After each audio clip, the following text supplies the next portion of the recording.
Қадірменді білім алушылар, сіздердің назарларыңызға цифрлы педагогика пәнінен электронды оқулық, ерекшеліктері және мүмкіндіктері атты тақырыпты ұсынамын.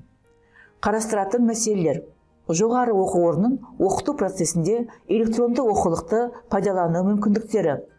Ғалым Бұзаубақованың педагогикалық жоғары оқу орны білім алушыларына арналған педагогика электронды оқулығының басты ерекшеліктері. Ғалым Бұзаубақованың педагогика электронды оқулығының құрылымы мен мазмұны.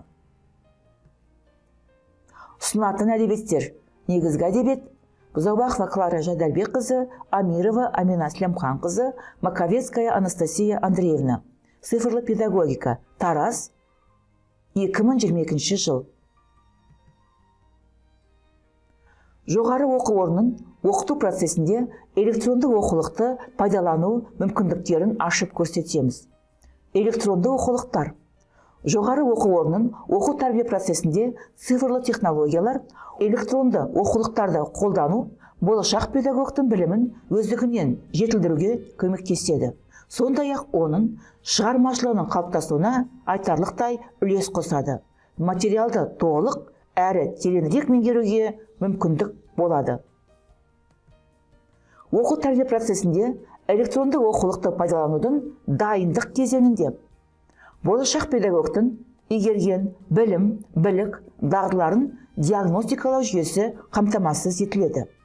Және болашақ педагогтың таңдаған тақырыбын мағынасын толықтай ашуға көмектесетін оқу ақпараттық мәліметтер жиналады. Инновациялық ақпараттар банкі құрылады. Электронды оқулықты пайдаланудың негізгі кезеңінде оқытушы өз материалын экран дисплейіне түсіре алады. Оқытушы білім алушылармен кері байланысты қамтамасыз етуге мүмкіндік алады. Болашақ педагогқа білім деңгейіне сәйкес кеңестер беріп, бақылау жасауға жол ашылады. Және сабақта болашақ педагогтың іс-әрекетін түгел бақылауға мүмкіндік бар. Студенттің өз білімін өзі бақылауға да жол ашылады. Электронды оқулықты пайдаланудың қорытынды кезеңінде болашақ педагогтың іс-әрекетіндегі олқылық пен кемшіліктерді дер кезінде анықтауға және тіркеуге мүмкіндік ашылады. Болашақ педагогтың іс-әрекетіндегі жіберген кемшіліктің себебін ашуға жол ашылады және оқу іс-әрекетін тұтастай талдауға мүмкіндік бар. Болашақ педагогтың оқу іс-әрекетіндегі кемшіліктерді болдырмаудың және алдын алу шараларын қарастыруға толықтай мүмкіншілік жасалынады. Болашақ педагогтың кәсіби құзыреттілігі дегеніміз не? Болашақ педагогтың кәсіби құзыреттілігі оның кәсіби және даралық қасиеттермен сипатталады. Болашақ педагогтың кәсіби құзыреттілігі педагогикалық іс-әрекетті жүзеге асыру үшін жоғарғы нәтижеге қол жеткізетін оның теориялық және практикалық дайындығының бірлігі. Педагог кадрларды даярлайтын жоғары оқу орнында болашақ педагогтердің ақпараттық коммуникативті құзыреттіліктерін қалыптастыруда электронды оқулықтар айрықша қызмет атқарады. Электронды оқулықтың төмендегідей ерекшеліктерін атап өтеміз. Болашақ педагогтардың педагогикалық қызметке жүйелі көзқарасын және кәсіби маңызды жеке тұлғалық сапасын қалыптастырады. Болашақ педагог педагогика ғылымының құрылымы, зерттеу объектісі, атқаратын қызметтері мен оқыту әдістемесі, мектепті басқару жүйесімен таныс болады. Педагогиканың теориялық әдіснамалық негіздерін, тәрбие теориясы мен әдістемесін, оқыту теориясы мен әдістемесін, педагогикалық басқару жүйесі бойынша жаңа білімді игереді. Және педагогикалық процесті жүзеге асыру жолдарын, инновациялық технологияларды меңгереді. Ғалым Бұзаубақованың педагогика электронды оқулығының басты ерекшеліктерін атап өтеміз. Қадірменді болашақ педагогтар, сіздердің назарларыңызға Ғалым Бұзаубақованың педагогика оқулығының бас мәзірі ұсынылды. Назар аударыңыздар. Педагогика электронды оқулығының басты ерекшеліктеріне тоқталамыз. Педагогика электронды оқулығының басты ерекшелігі теориялық материал болашақ педагогтың креативті құзыреттілігін қалыптастыратын етіп топтастырылған. Педагогика электронды оқулығын пайдаланғанда болашақ педагогтар сындарлы ойлау нәтижесінде жаңа ақпаратты жинауды, нақты дәлелдерді сыни тұрғыдан талдауды және бағалауды, кепілдірілген шешімдер мен жинақталған қорытындылар, ауқымды тәжірибе негізінде болжамдар мен ұтымды ұсыныстарды жасауды меңгереді. Сондай-ақ, болашақ педагог берілген мәтінді есепке ала отырып, бақылау мен тыңдау арқылы дәлелдер жинастыру және шешім қабылдау үшін талапқа сай өлшемдерді қолдану сияқты дағдыларды қалыптастырады, құзыреттіліктерді меңгереді. Педагогика электронды оқулығының артықшылықтарына тоқталамыз. Болашақ педагогтер өз бетінше жұмыс жасай алады. Болашақ педагог өздігінен ізденіп, қарастырылған материалдардан өзіне қажетті материалдарды, жаңа ақпаратты, жаңа білімді дер кезінде таба алады. Болашақ педагогтердің танымдық белсенділігі артады. Әртүрлі деңгейдегі таным процесі барысында болашақ педагог өзінің қызығушылығы мен қажеттілігінен шығатын мәселелерді тиімді шешу белсенділігін арттырады. Болашақ педагогтердің креативті ойлауы қалыптасады. Болашақ педагогке ең қиын сұрақтарға жауап табуға, шешім шығаруға, сындарлы ойлауға мүмкіндік ашылады.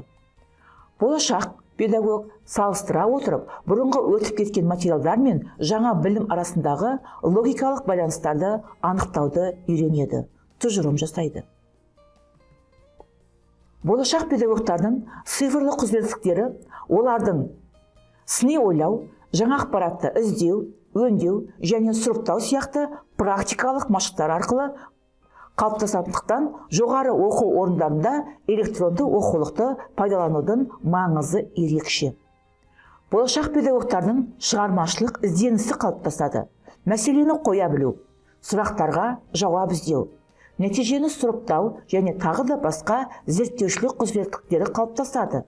Сыни тұрғыдан ойлау нәтижесінде болашақ педагогтар қойылған мәселені шешуде оңтайлы шешім тауып, оны дәлелді негіздермен тұжырымдайды. Мәселені шешудің басқа жолдарын іздестіреді. Педагогикалық процеске жан-жақты зерттеу жүргізеді, бақылайды, талдайды.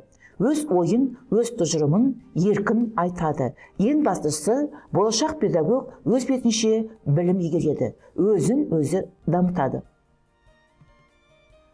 Электронды оқытудың және электронды оқулықтың төмендегідей қызметтік мүмкіндіктерін атап өтеміз. Электронды оқулық болашақ педагогтерді педагогикалық процестің қыр-сырымен таныстырып, болашақ педагогтардың педагогикалық қызметке жүйелі көзқарасын және кәсіби маңызды жеке тұлғалық сапасын қалыптастырады. Болашақ педагог педагогика ғылымының құрылымын, зерттеу объектісі, атқаратын қызметтер мен оқыту әдістемесін мектепті басқару жүйесімен таныс болады. Болашақ педагог педагогиканың теориялық негіздерімен таныса алады.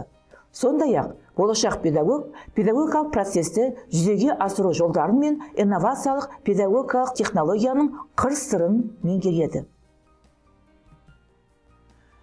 Электронды оқулық төмендегідей мақсаттарды көздейді. Болашақ педагогтың өздігінен білім алуға дайындығын жетілдіреді. Болашақ педагогтардың өзінің кәсіби қызметіне жүйелі көзқарасын қалыптастырады. Болашақ педагогты цифрлық технологияларды оқу тәрбие процесіне тиімді қолдануға үйретеді. Болашақ педагогтардың танымдық белсенділіктерін және ақпараттық шығармашылық құзыреттіліктерін, цифрлы креативті құзыреттіліктерін қалыптастыруға жол ашады. Педагогика электрондық оқулығы төмендегідей 6 блоктан тұрады. Теория, білгенге маржан, ұлыдан ұлағат, глоссарий, фотогалерея және әдебиеттер. Қадірменді болашақ педагогтер, сіздердің назарларыңызға педагогика электронды оқулығының теория блогын ұсынамын. Назар салыңыздар. Педагогика электронды оқулығында 12 лекция дәріс ұсынылады.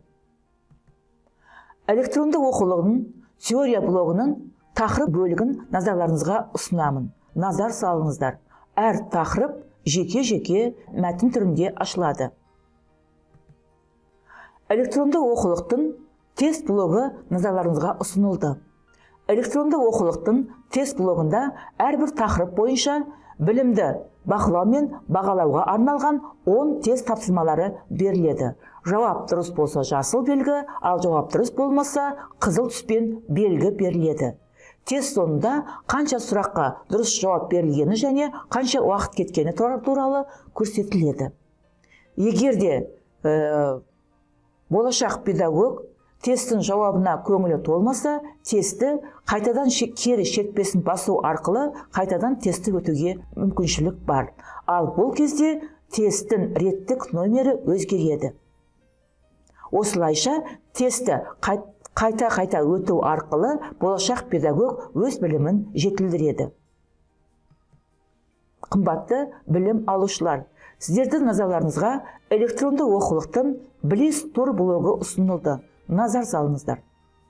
Электронды оқулықтың Bliss Tour блогында 1, 2, 3, 4, 5 сандармен белгіленген 5 шертпе орналасқан.